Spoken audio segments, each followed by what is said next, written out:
Welcome everyone. Um, the where this is guess of this semester. It'll be our last Becton talk. I want to just say a little bit about the Becton Fellowship. It's a program that was established at School of Management in 1980 by Becton Dickinson and Company, a leading global medical instrument supplier, in honor of Henry P. Becton, class of 37 of Yale, not SOM. SOM does not go back that long. Um, and he was company chairman from 1961 to 1987. And the purpose is to bring practitioners from private and public institutions to share their professional insights with faculty and students. It's our pleasure today to have Laura Walker fulfill that role. And she definitely exemplifies the purpose of the Becton Fellowship for us. Laura was the founding president of New York Public Radio, my favorite radio, I have to say. She held that position for 23 years until last year, and she's now an executive fellow visiting us at Yale, and an advisor to Springboard Enterprises, which she'll talk more about in her talk, masterclass, venture capital, foundations, and startups. Until the sale of Tribune Media to Nexstar in 2019, she was a member of the Tribune Media Board of Directors and now sits on the Commonwealth Fund and Eagle Pitcher Trust. New York Radio is an independent nonprofit that owns the nation's most listened to public radio station group, consisting of 8 radio stations in the metro New York area, as well as a digital news service, the Gotham WNYC Studios. And 26 million people each month, WNYC Studios is one of the world's preeminent and largest producers of broadcast and national radio productions, including Radiolab, On the Media, Two Dope Queens, Death Sent and the New Yorker Radio Hour. During her tenure at New York Public Radio, the organization earned with 10 George Foster Peabody Awards and 5 Alfred I. DuPont Columbia Awards. Ms. Walker was honored with an Edward R. Murrow Award from the Corporation for Public Broadcasting and the Distinguished Alumni Award from Wesleyan University. In 2009 and again in 2017, she was named by Crain's as one of the New York City's 50 most powerful women. She was recognized with the Jacqueline Kennedy Onassis Award by the Municipal Art Society for notable contribution to the public media landscape. Ms. Walker holds an MBA from the Yale School of Management, a BA in History, magna cum laude from Wesleyan University, and lives in Brooklyn with her husband and is a proud mother of 2 young adults. She loves to bicycle outdoors, to spin indoors, and to travel. And I have to say, when we met via Zoom to talk about this, Laura asked me what to expect, and I said, well, it's just like radio to be on Zoom. So I expect, you're going to be a natural at this. So please take it away, and thank you for being here. Well, thank you so much, Eddie, for that really kind introduction. And thank you all for being here today. I know you must be totally zoomed out. I, miss being at SOM, so I thought I would at least pretend to be in the courtyard today. I know all of us probably want to be there. So in January, when Eddie asked me to give this talk first, I was really excited about sharing some of the work I'm doing with innovative nonprofits like Springboard, who are helping entrepreneurs to change the world. And I will talk about that. But it's a very different world than it was in January. And both Eddie and I thought you might want to hear a bit about some of what I've learned about leading through crisis. So I will begin there and spend about half the talk talking about crisis leadership, and then turn to the work I'm doing to help entrepreneurs, which is a real SOM cross-sector story. But first, I'd actually like to check in with you, because it's really hard to get a feel of the room through Zoom. And what I want to do is just ask you one quick question, and if you could use the chat to answer the question. Can you see that? Yeah. So in one word, how are you feeling on this beautiful day amidst all the uncertainty?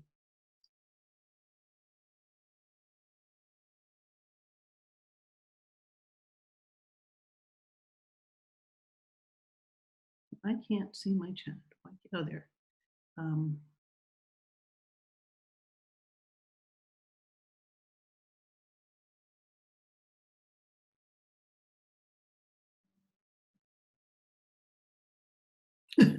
Optimistic, good. Yes. Restless, yes. That's great. Anything else here? Yep. Exhausted. Grateful. Oh, you guys are good.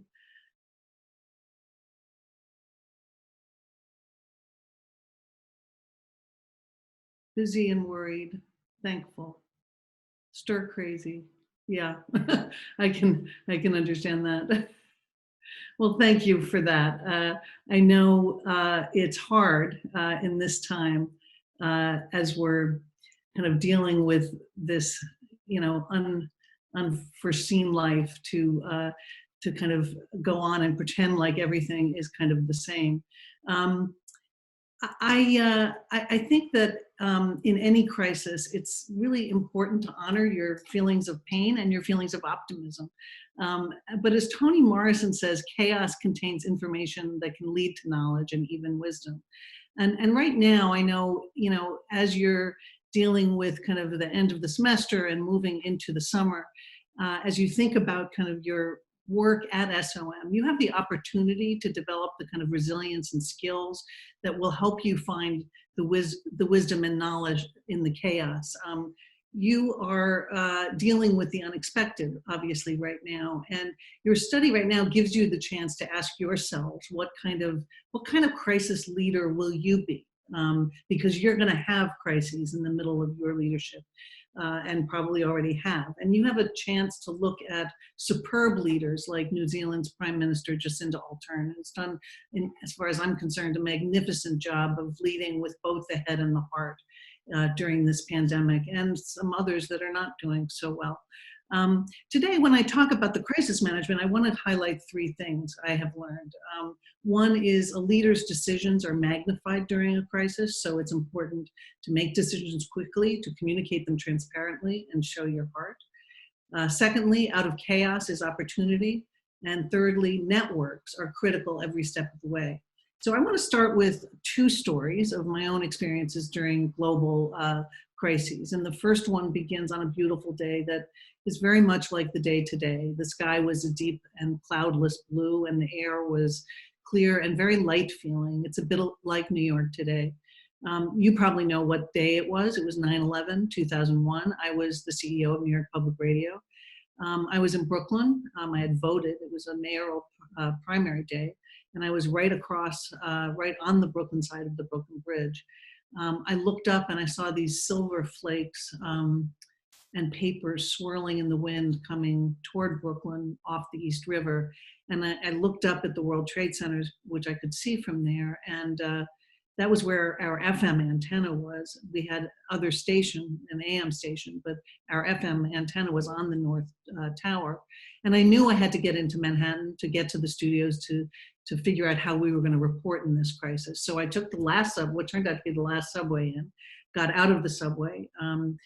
There were people kind of looking up at the towers, and I ran in to the lobby, and there was we had just bought the stations from the city of New York, so we were independent, but we were in a building that was owned by the city, and the mayor's representative said to me, "You have to leave. You have to evacuate." And I looked at him and he said, if the city still owned the stations, if the city still owned WNYC, I would be ordering you off the air. So I had to make kind of a split-second decision. Would we run away, or would I run toward the crisis? And there were two strong impulses that shaped my split-second decision. One, the journalist in me said, we can't leave, we must report this story. Our city and our country are relying on us. The MBA in me mustered all those courses in decision-making and leadership, said to myself, this is time for a quick and decisive decision. Can I keep the staff safe? Can we do our jobs?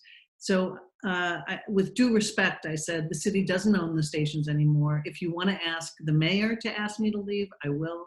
But until then, we will remain on the air. So I rushed into the elevator before he could prevent me, and I went to the 25th floor. there, we galvanized a small team, 7 of us, broadcasting to the city all day. And when we finally could move the operation to studios in Midtown, I walked home alone on the Brooklyn Bridge as the sun was setting. Only in the last few weeks have I heard New York as quiet as it was that night. The air that was so clear on that morning was now filled with smoke and a smell and taste of burning metal. We were out of our offices for 6 weeks when our city needed us most, and we had to report from all over. It was a little like it is today. I reached out to the school's chancellor, who I knew, to ask him if we could broadcast on their FM frequency, and he said yes. I had a friend who worked at Columbia University, and he called me and said, do you want access to our radio stations? And I said yes. I reached out to colleagues and media companies, startups like Oxygen Media and WNAT. Friends at NPR drove their portable satellite up to New York. The Ford Foundation, who had supported us before, quickly gave us money. And so in that time, as we worked from home, similarly to now, some of the most incredible radio came out of that time. This was the first time people had really produced radio on their laptops. And there was this incredible interview with Joel Meyerowitz, the photographer, who had gone down to the World Trade Center every single day for a month. And he shared his photographs, but his story on Studio 360. On the Media did their first of what turned out to be many pieces about fake news. The music of Bach helped us understand, and our local reporters reported from the hospitals, the firehouses, and the neighborhoods. But I learned a few important things in that time. One was that decisions are often magnified during crisis, and they can define your leadership. So normally decisions like whether to stay or go from a building would have been made behind closed doors or office doors with communication strategies, press releases, everything else. But in crisis, you often need to make decisions quickly and communicate them transparently and show your heart. And so I did, somebody said to me, if you think you should do 2 conference calls a week, do 4. So I did. Somebody said to me, if you think you should send an email every day, send it twice a day. So that's what we did. We communicated a lot.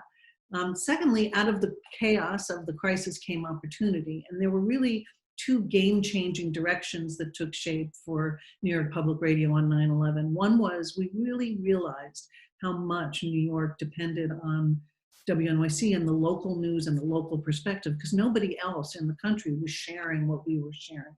So out of that, I aimed and dedicated kind of fundraising to grow the newsroom from 20 to 50, and then later on from 50 to 75. And it's now one of the top 2 newsrooms in the city of New York at a time when local journalism is under great threat. And then secondly, through those national productions that we were creating, I realized that New York had a lot to say to the rest of the world, and that we should become an even stronger national producer. So out of that came productions and later podcasts through WNYC Studios, Radio Lab, Freakonomics Radio, the New Yorker Radio Hour. And then the third thing I realized is that networks are critical every step of the way, and even more so in crisis. All those people I called or who called me were part of the networks that I had established. They were across many sectors, and they were a combination of personal relationships and professional connections. The second crisis, and I'll speak briefly about this, was during the 2008-2009 financial meltdown. And there are also many similarities to today. Like today, our economy was in great trouble. The revenue streams at the stations plunged dramatically, particularly corporate sponsorship and underwriting, which went down about 50%. And also gifts from, wealthy individuals, some who had pledged money and wanted more time, and some who we had been relying on who could not give a gift that year. But we really focused then on raising money from our members. And so at that time, we dramatically increased the amount of money that was coming directly from our listeners. Then one Friday in early June of 2009, it was 5 o'clock. I was about to take 3-month sabbatical.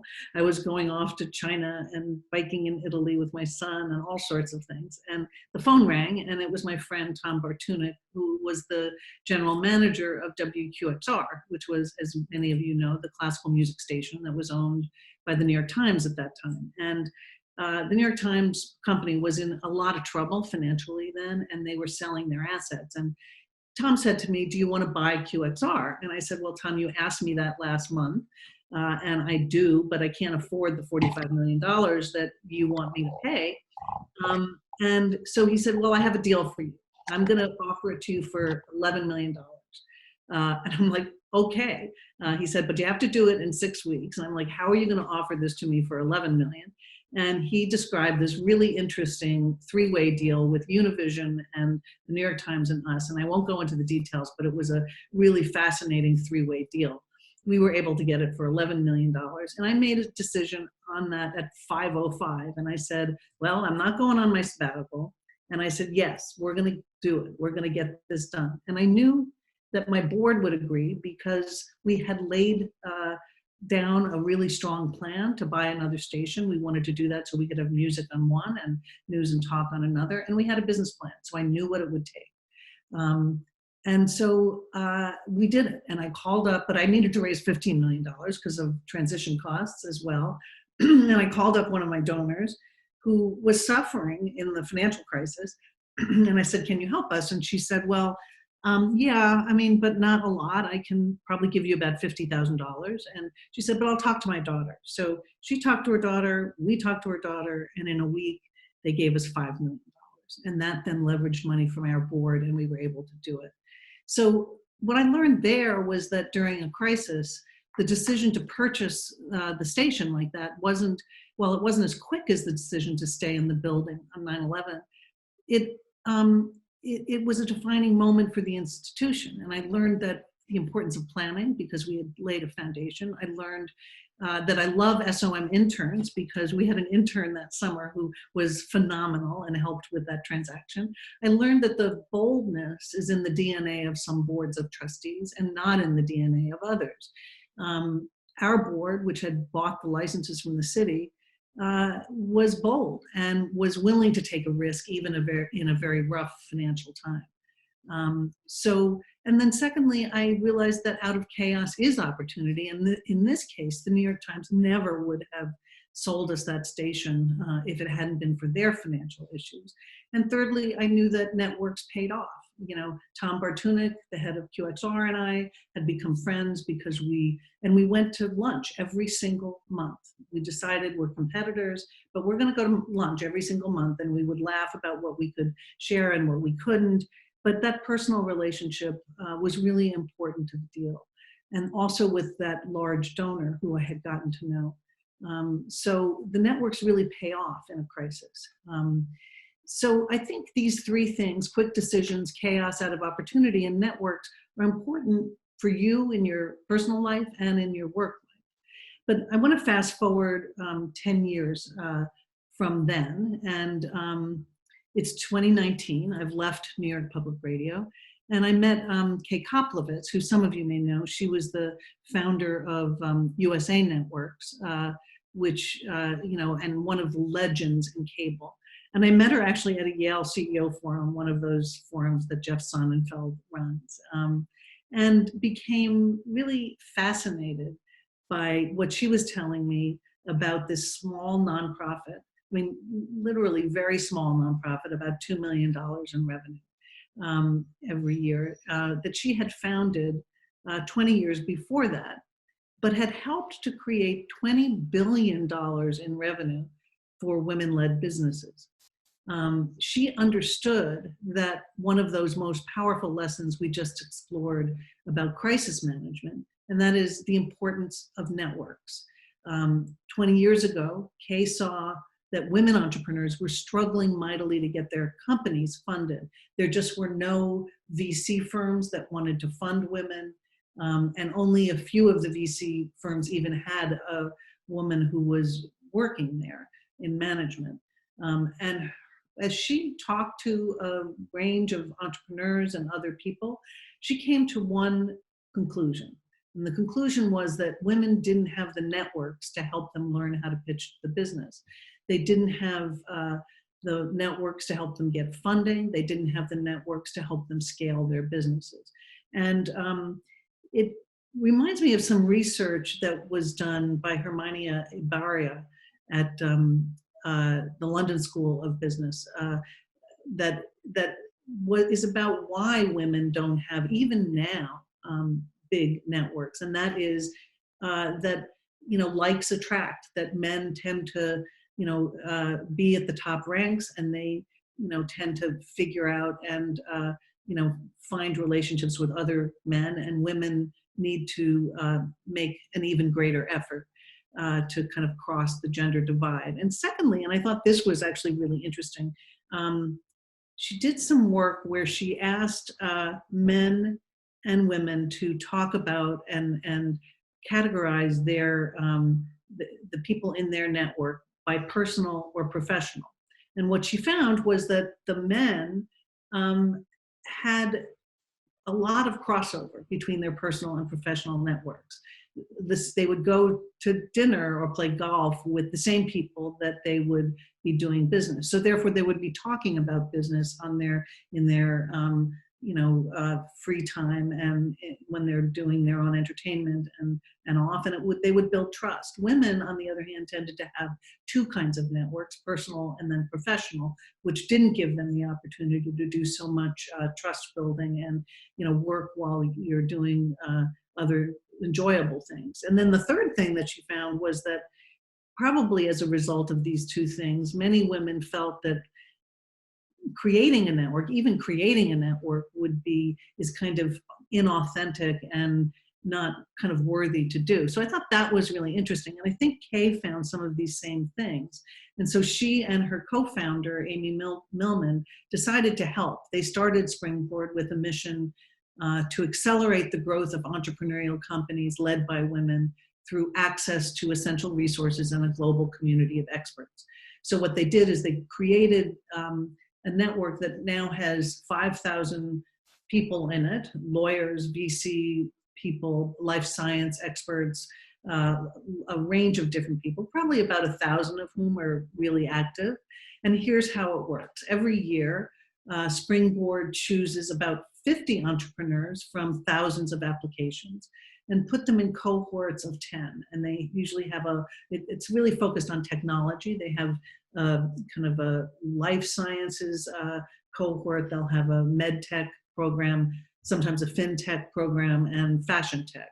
And each cohort of 10 women go through a kind of 4-month accelerator program. The first a 4 to 5 day boot camp, and then this program. But what's kind of unique about what Springboard does is around each entrepreneur, after they get to know them really well, they put a kind of group around them. They're of advisors chosen specifically for each entrepreneur to work with her on whatever she needs. And some help with kind of pitching, some things like FDA approval, IP issues, technology issues, other legal issues. And then after they graduate, these entrepreneurs become part of they become part of the network themselves. They still rely on the network and as they go forward, and then they become advisors and give back to the people that come after them. But the measure of Springboard success is really in the results. Since 2000, 800 companies have gone through the Springboard process. There are 200 exits to strategic acquirers. 80% of the companies are still in business, which is amazing. There have been 20 IPOs, and tens of thousands of jobs have been created. Some of the IPOs are the Real, Zipcar, ClassPass, and many in the life sciences. Let me tell you about one of those 800 companies. There's a woman named Sheila McHale. She's the CEO and founder of AskBio, which is, I think, her 6th company. And 2 of her companies, including AskBio, have been Springboard companies. In other words, she's gone through the process with them. She's an extraordinary example of an entrepreneur with passion and drive. She's a lawyer and she's an MBA from University of Chicago. But when she started out, I think it was about 15 years ago, she didn't even know how to do a pitch, she told me. Even though she had gone to U Chicago, I guess they don't teach them that as well as they teach you. And she started out not really knowing much about the FDA process or anything else. For her last company, AskBio, she had an idea, and the idea was to use gene therapy to cure rare diseases. But the problem was, even 6 years ago, she couldn't get the attention of VCs, and she would go one after another, after another, after another, and they just didn't want to hear about rare diseases, and they didn't want to hear about gene therapy. And she went to the health funds, same deal. She could not get any funding. And she attributes a lot of it to sexism and to the fact that she wasn't talking to any women. Also, it was that people didn't want to fund rare diseases and gene therapy. And so Springboard put this group of advisors around her, and she figured out grants that she could get, high net worth individuals, and then also family offices and things. And she has now raised hundreds, I think it's about $300 million, and to build her company, AskBio. It's on the route to an IPO. She has developed, she was the first to use gene therapy for Duchenne muscular dystrophy. And she's acquired and sold an array of leading gene therapy companies and within AskBio, and built a gene therapy platform also that some of her advisors and she worked through, that's used actually now by more than 2/3 of gene therapy companies worldwide. And when I asked her, like, how did you get through all that? And she said, 2 S's, springboard and stubbornness. And now she says that all the guys that wouldn't even like meet with her or certainly fund her, 6 or 10 years ago, all want to meet her and invest in her company. So research has found that springboard entrepreneurs like Sheila demonstrate extraordinary learning agility. In other words, the willingness to learn from experience and subsequently apply the learning to perform successfully under new and first-time conditions.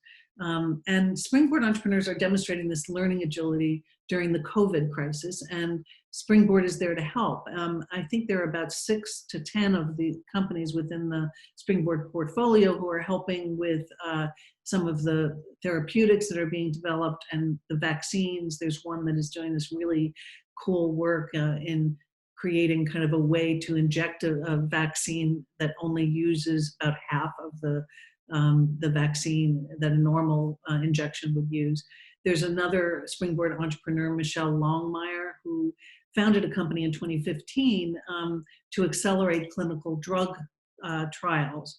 And she particularly uses and works with clinical trials that are decentralized. And at this point right now, with labs being closed and also with 70 COVID-related clinical drug trials at this point going on in this virtual world, Michelle's pivoted to highlight how she can help with those trials, because her digital platform is made for exactly what needs to happen right now.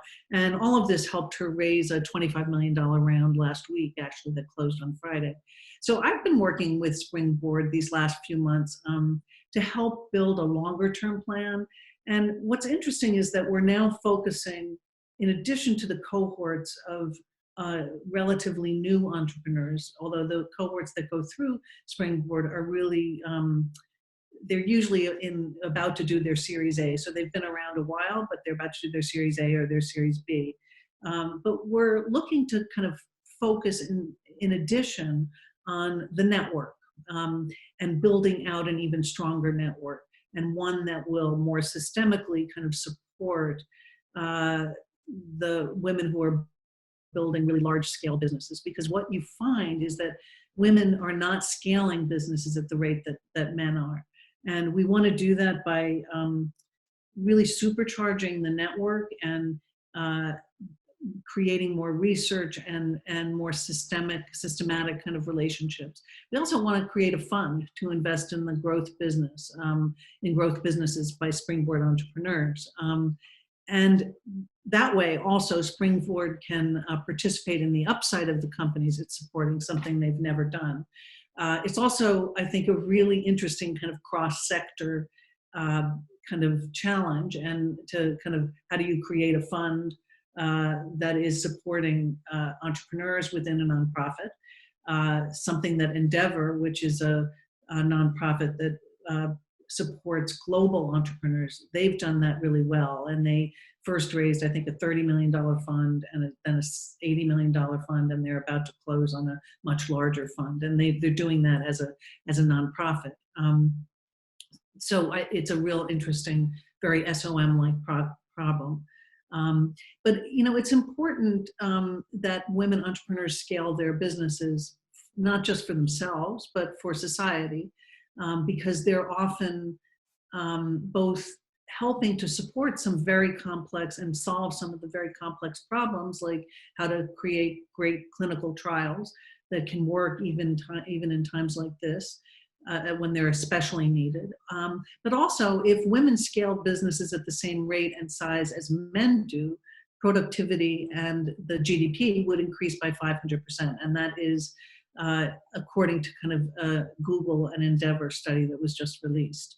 So I'm working with Springboard right now, and I would just say, if you remember, I said I love SOM interns, and we just got the go-ahead to hire 1 or 2 interns this summer. So if anyone isn't set, and if you're interested, let me know. So I think one of the things that is similar between crisis management and looking at what entrepreneurs need and what we all need is networks. And you may be saying to me, yeah, you're talking a lot about networks, and the importance of networks, because that's one of the reasons I'm sure you came to business school. It was for me. But it's hard to activate them now. And networking is a contact sport, which makes it hard to play in a lockdown.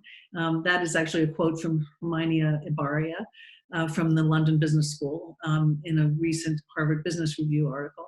And it's even more complicated because her research shows some interesting things, that the most, and other people's research, it's hers and other people's, is that the most valuable contacts that you can make to help you with decisions about your future and about oftentimes business decisions and decisions at work are what are called weak ties. And I'm sure you know about this. This is relationships you have with people you don't know so well or you don't see so often. And by mobilizing your weak ties, you maximize your chances of learning things you don't know already. The problem with the close ties, friends and family, is that they kind of know the same things you do, and they're unlikely to be able to help you think creatively about your future, although they really want to help you. And it's actually more likely, and you may know this from your parents and sisters and brothers, it's more likely that they'll pigeonhole you. So you want to go to people often that are kind of out there and people you don't know so well. And often you find those people at school or at work, and you get to know them, and they're really helpful. But the catch today is that many of us are spending most of our time with our strongest relationships, our strongest ties, friends and family in times of uncertainty, are people that you rely on more because they're based on commitment, trust, and obligation. And some of you who may be going stir crazy are maybe surrounded too much by people with strong ties. So what do you do when you want to get kind of more innovative thinking in your network? One of the things that people are doing right now that researchers have been beginning to study is activating what are called dormant ties, the relationships with people who you were once close to, but now haven't been in contact for 3 years or more. That's the definition of a dormant tie. In one study, more than 200 executives were asked to reconnect with these people and to use their interactions to get advice or information that would help on an important work project. They reported that the advice they received from these sources was on average much more valuable and novel than what they obtained from their more active, strong relationships. So that's actually something that a lot of people are doing right now in this crisis. They're kind of reaching out to old friends, and this is a really good way to also strengthen your network. So as you face your own decisions during this crisis, you might consult with your old friends. They might tell you something you don't know, or they might share an insight you don't see. And I'm so glad that you are feeling optimistic, many of you, and that we're about to turn the corner. This world needs the kind of leadership that SOM teaches and provides for you, leadership that can manage through crisis and ambiguity. And that kind of leadership, I think, will come from this crisis. How are you going to take the skills you're learning and the resilience you're building to lead through change? As you create your own crisis leadership style and you think about what's important to you, how will you approach the three elements that we talked about in your work life, but also in your personal life?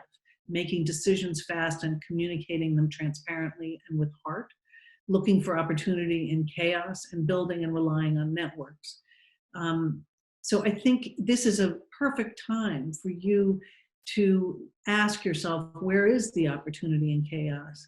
And perhaps most importantly, and in the SOM tradition, how do you harness your skills, these skills, to help to solve the world's most complex problems? Whether you're an entrepreneur, a consultant, investment banker, product manager, analyst, nonprofit executive, can you use this time to turn your attention to tackling some of the most pressing problems that have become even more apparent today?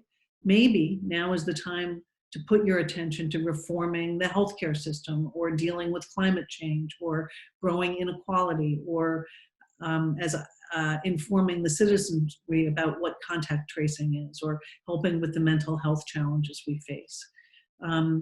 And there are opportunities out there to do that, you know about this. And I was just on the phone with someone who called me to ask if I might help with getting the word out about what contact tracing is and how to use media to do that. And I'm honored to be part of that work. And then I think the final question for you is, how do you build your network, even now in lockdown, to build your network to help you do what you want to do, and help you have the resources to change this world.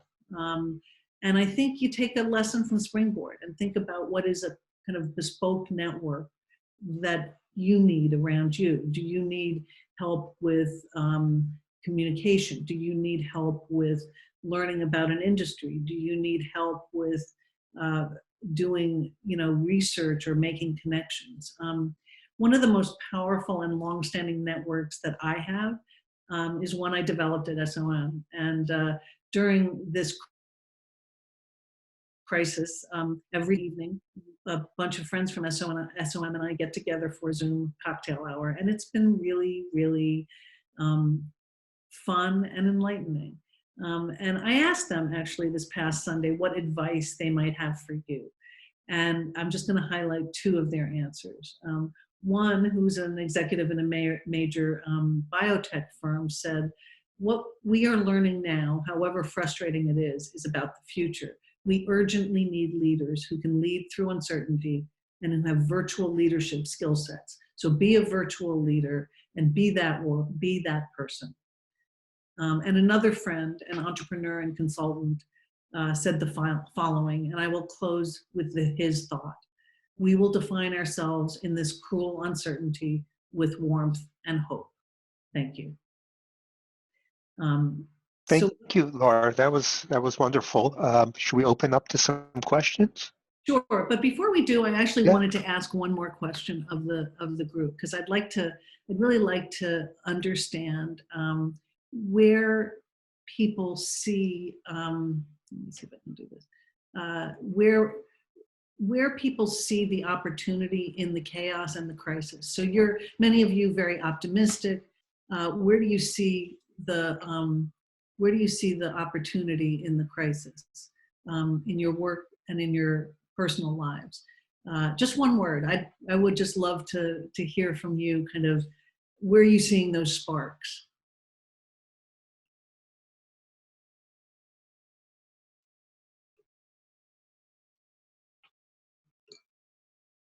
Oh, I didn't share this. Well.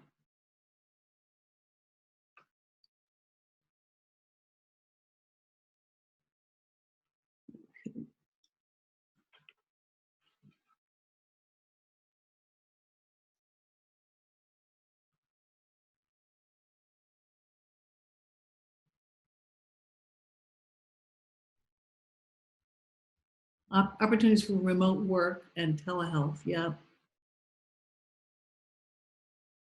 Highlighting effects of inequality. It is, yeah, mental health industry. It's interesting. When I was talking with somebody from that tech COVID crisis team, he said a really interesting thing about the mental health aspect of this, which is that people, when you call it social isolation, people are much more willing to share their struggles with mental health, climate change, developing new skills. Yeah, thank you very much. So it's such a pleasure to talk to you. I'd love to take some questions.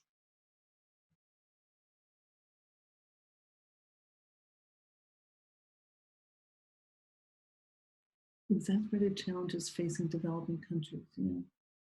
Or I'd love to hear more about where you're seeing the sparks and the opportunities.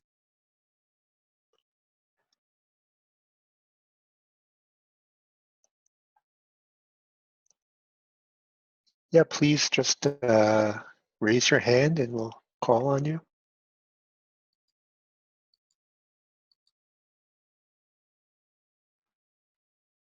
No questions? No comments?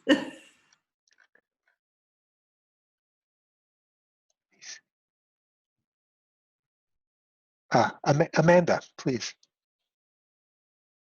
Great. Can you hear me okay? I was having technical issues before. Yes. Okay, great. Thank you so much. This was very interesting. I'm curious if you have any information or from your conversations about the COVID task force around conversations about addressing climate change. I think that is a particularly interesting issue to our generation, and it feels like there is a lot of opportunity now to think through how businesses operate and regulation kind of covers climate change impacts given what has happened to our economy and kind of the slowdown and disruption of traditional business. Yeah, it's a great question. And I'm not the expert in that at all, but it is so stark when you go outside here in Brooklyn and you see and feel the air feeling so different. And I guess I would just mention that I know Springboard is thinking about how could we support a range of entrepreneurs who are thinking about climate change so that we could harness some of the great work in tech and also with social entrepreneurs. And I think it is in that kind of mix of nonprofit, government, and entrepreneurs. And I think entrepreneurs have more of a role than we've thought of before.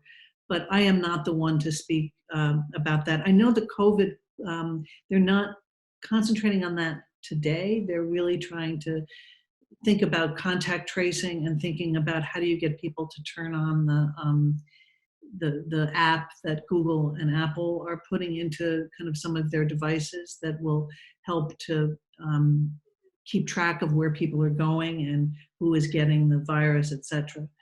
So that's where all that effort is going.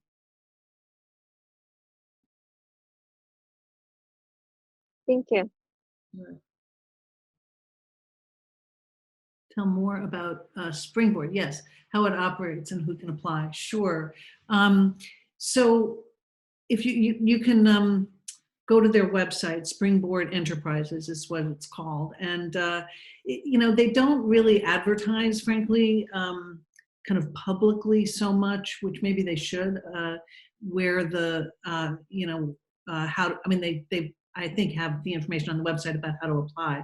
But what happens is that basically they announce there's going to be a cohort. For instance, we just chose people in the health sciences, and there were hundreds of applications for the 10 spots. And a group of the advisors and the staffs, well, first the staff sifts through and looks for the kind of people that have succeeded in Springboard, those that are really talented, really resilient, who would benefit from and want the advice, and then finally will be committed to giving back. And so I think that then what they do is the staff whittles it down to probably 20, and they 20 or 30, I guess 30 maybe, and then a board of advisors, mostly funders, VCs, and other, like people for health sciences would be people at the big pharma companies, get together and go and interview each of the women, and then they give their feedback, and then the staff, I know they have 10 offers out right now, and I think they've all, as of yesterday, and I think already heard yes from 8 of them. The entrepreneurs pay a small fee. I think it's about $5,000. One of the things we're looking at is whether there can be, I think they're also asked to pledge some equity. So when they have a milestone event, that Springboard will benefit. And we're looking at new ways as an organization, just so that can be, you know, that Springboard can benefit from some of the upside. At the end of the 4-month process, in addition to putting together the board of advisors, there is a kind of a demo day usually where the entrepreneurs present to funders and to usually industry people. So in fashion tech, for example, where I think the Real was in the fashion tech world, and on the sustainability issue, they've done a fair amount of work in sustainability around fashion. So the Real was one of those. And so then they present to people in industry, and their retailers and other people and funders, and oftentimes they get funding out of it. So I think usually, as I said, they like people who are not right at the beginning. So it's not right at the seed stage. It's, you've been in business a while, you've demonstrated that you have the skills, that you have, many of them have pretty large markets and have done, you know, certainly friends and family, and some of them have done Series A funding. But I'm happy if you want to, you know, introduce you to them, or to see what I can do to answer questions. I think there's, this year there's the health science. I think there's a women's health initiative looking at how to really with tech kind of make sure that we're looking at solutions for women's health, and looking at also some of the behind the scenes, so that the more trials are including women, for example. So it's fascinating, and so contact me and let me know.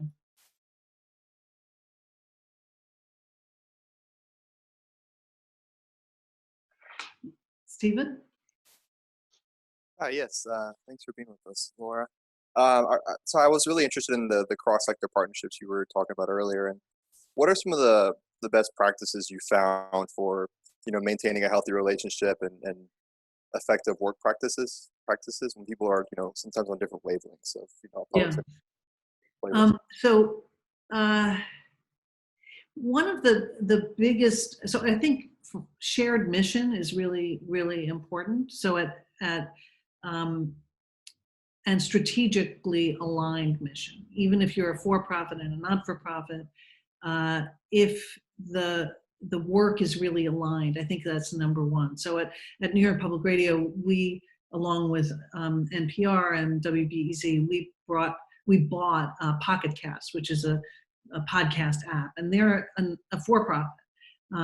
There's different incentive structures that you have to put in place in a for-profit in order to really attract the best people, because you have, if you're trying to bring engineers and former entrepreneurs in, like when we bought Pocket Cast, you have to have a different kind of bonus structure and a different kind of incentive structure. But what I found at Pocket Cast,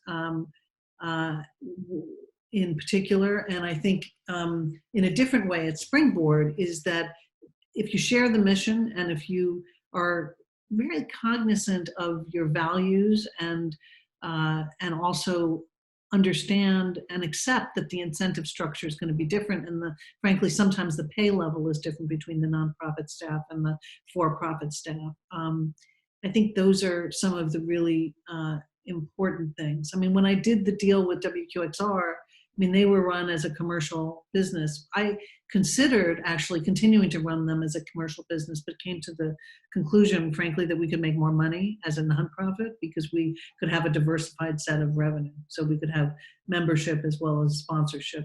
And so that team came in, and they were all used to working in a for-profit environment, in a for-profit media company. And that was a really, I think, successful integration of the two cultures.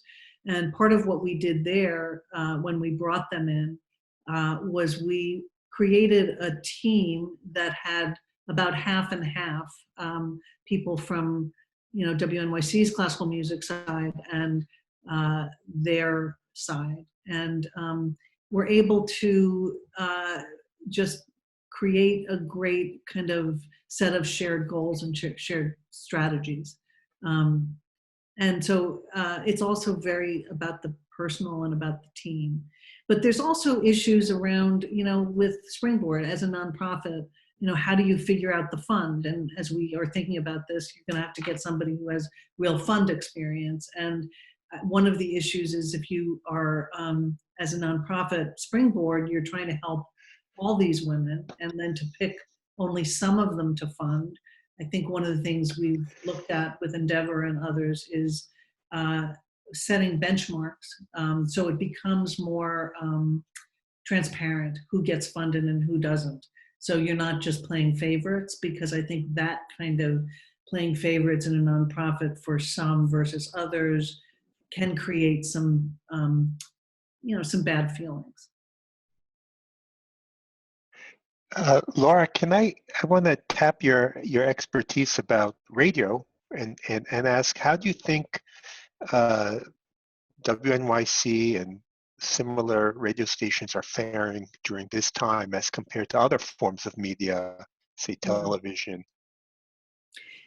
So all of media is obviously experiencing a decrease in advertising, and in public radio we call that underwriting or sponsorship, although in podcasts it's actually advertising. So there's a huge decrease across media. The problem with the commercial media, and for sure with local newspapers and other local media, is it's really the only source of revenue that they have. So they, I think, suffer even more greatly. With public media, in particular public radio, which has strong newsrooms in communities around the country, people are tuning in more actually to radio at this point, and they have a diversified revenue stream.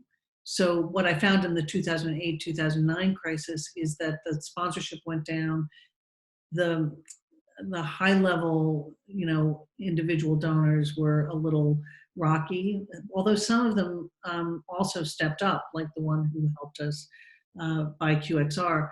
But really it's about the membership piece and about government. You know, CPB just got $75 million for all of public media to spread around to public media stations around the country. And that will help a lot. And I think those in public media that are the most at risk are those that are like at risk for almost, you know, that we're seeing right now, those that are small, those that are serving underserved audiences. Do you think that, is it, on the technical side, is it easier, given social distancing, to generate content on radio than in, say, in television or film. Yes, absolutely, because it's really just a microphone, and you can actually you can take it out. You can call anybody, and it doesn't matter what they look like on Zoom or what the backdrop is or anything else. It's also, we had done this since 2001, kind of figure out how to work from home, and so every single radio host is basically working at home. And they're doing that in television too, but you can't film. I understand the final episodes of the series of Billions have not been filmed yet. You can't do that. You could film. You could record a radio drama. You could record a documentary. You can just mix it at your desk, and you can get all sorts of interviews, really, and sound and music and everything else. You don't need to go into a studio and breathe all over each other. Right. Thank you. Other questions? You have a couple minutes.